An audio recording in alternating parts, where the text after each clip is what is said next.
Welcome to the University of Austin. I'm Patrick Gray, and I'll be your professor. I've been teaching English and comparative literature for about 20 years. Prior to taking up this role at the University of Austin, I was working at Durham University in the north of England. I did my graduate work at Oxford, then at Yale.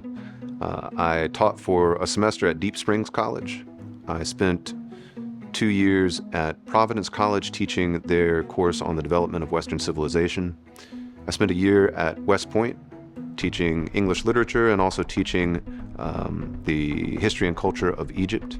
So my main research specialty is in Shakespeare and more generally in intellectual history and the reception of classical antiquity in the early modern period going forward into modernity, including philosophy as well as literature. Our vision for arts and letters is a structured, coherent, relatively comprehensive introduction to the development of civilization over time, from antiquity to the present, where students encounter abstract thought as well as concrete history and works of art. I think the arts and humanities, the best way to conceive of them is like a long conversation that starts many thousands of years ago, before even recorded history, and that works its way forward to the present day. And there's all kinds of continuities and genealogies, and it's very rewarding to understand those relationships between each other. What I realized is that for many of my colleagues, not all colleagues, but for many of my colleagues in the humanities,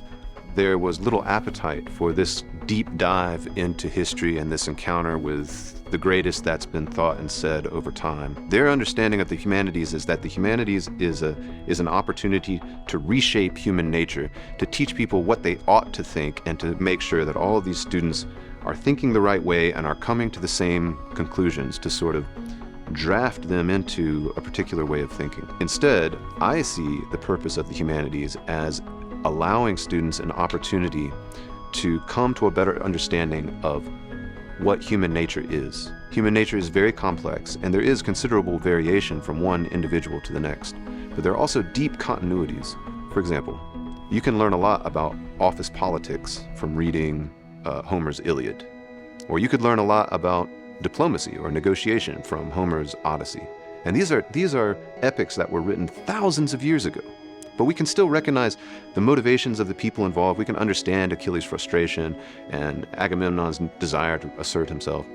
What one gathers from the very best education in the humanities is a deep encounter with these continuities of human nature that allows a student to go out and to interact effectively with other human beings. Because whatever enterprise that someone is involved in, they're going to be dealing with human beings. You know, even if you are the techiest of tech guys, if you are the next Elon Musk or the next Joe Lonsdale, one of our founders, you're going to have to work with human beings and understand how they operate. That's what the humanities can provide, and that's what my colleagues and I are designing here as an opportunity for students.